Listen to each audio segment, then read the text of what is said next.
मुख्यमंत्री पुष्कर सिंह धामी को हटाने से जुड़ी खबरें अभी खत्म नहीं हुई हैं। बवाल चल रहा है बीजेपी के अंदर, सवाल भी उठ रहे हैं।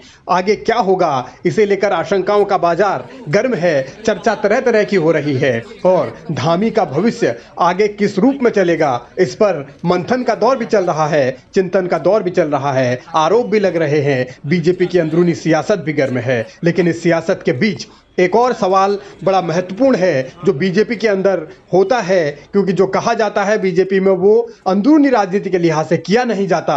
और ऐसा ही इस बार भी हो रहा है। कैबिनेट विस्तार की चर्चा को हवा दी जा रही है। जब धामी की कुर्सी पर खतरे की बातें आ रही हैं, तब दिल्ली से बीजेपी के प्रभारी बयान देते हैं।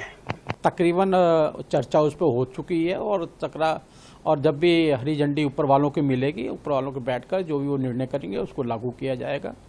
सरकार बहुत बढ़िया चल रही है, अच्छी चल रही है, मजबूती से चल रही है। धामी जी के नेतृत्व के अंदर जो भी चुनौतियां हमारे सामने मिल रही है, अभी कावड़ सेवा के अंदर आपने देखा होगा किस प्रकार से प्यार और स्नेह से कावड़ वहाँ से होकर गई हैं, गंगा जल लेके लोग गए हैं। आपने अभी देखा होगा जिस प्रकार से वहाँ पर प्राकृतिक आपदा है उसमें लगातार सरकार लगी रही है। सरकार ने कैजुअलिटी कम से कम हुई है, इसका बहुत अच्छा प्रयास किया है।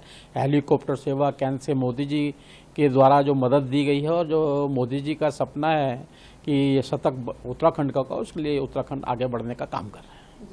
उत्तराखंड बीजेपी के प्रभारी को यह सफाई क्यों देनी पड़ रही है, धामी के काम की तारीफ क्यों करनी पड़ रही है? ऐसे मौके पर जब धामी की कुर्सी को लेकर बीजेपी के अंदर ही अलग अलग खेमे बटे हुए हैं, अलग अलग तरीके की चर्चाएं हो रही हैं, तब प्रभारी की सफाई आने का मतलब यह है कि दाल में कुछ तो काला है। प्रभारी भले ही अब ये कह रहे हो कि कैबिनेट का विस्तार आखिरी मोमेंट पर है, आखिरी मौके पर है, लेकिन सवाल तो यही है कि क्या बदलाव कैबिनेट में होगा या सरकार में? देखिए, वैसे तो राज्य के नेता अपने हाईकमान से मिलते ही रहते हैं, ये एक आम बात है, लेकिन एक बाढ़ सी जो आ गई है वो कहीं ना कहीं जो है उसने आकर्षण का केंद्र बना हुआ है। ये कि सारे नेताओं को एक साथ मिलना है, अमित शाह जी से, राजनाथ जी से और मोदी जी से, तो ये एक तो ऑब्जेक्शनेबल फैक्टर है। दूसरा ये है कि जब राज्य में आपदा का समय हो, उसमें आप राज्य को छोड़कर, अपने प्रभार वाले जिलों को छोड़कर जिस तरह से दिल्ली दौड़ लगा रहे हैं, उससे साफ पता चल रहा है कि all is not well in BJP. BJP में धड़ेबाजी है, गुटबाजी है, ये तो हमें पहले से पता था, लेकिन अब वो धड़ेबाजी और गुटबाजी जो है वो अपने चरम पर आ चुकी है और हर किसी को मंत्रिमंडल विस्तार का इंतजार है। हर किसी को लग रहा है कि नेतृत्व परिवर्तन होने वाला है और शायद उसके नाम की लॉटरी खुल सकती है।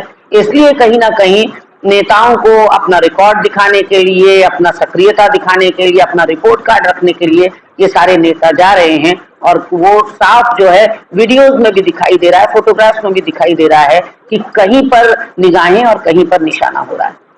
उत्तराखंड की राजनीति हमेशा उथल पुथल वाली रही है और खास तौर पर बीजेपी के अंदर जब त्रिवेंद्र को हटाया गया तब भी ऑल इज वेल कहा जा रहा था उससे पहले, और जब तीरथ को हटाया गया तब भी यही कहा जा रहा था कि सरकार तो तीरथ ही चलाएंगे, लेकिन कब उनकी कुर्सी खींच ली गई ये किसी को पता नहीं चला। अब धामी को लेकर भी चर्चाओं और अटकलों का बाजार जब गर्म है, तब दिल्ली से नेता सफाई दे रहे हैं। उत्तराखंड वाले भी कह रहे हैं कि कैबिनेट विस्तार जल्द होगा। अब क्या होगा, कैसे होगा, धामी की कुर्सी बचेगी या नहीं बचेगी, इसे लेकर ही चर्चाएं अभी थमी नहीं है।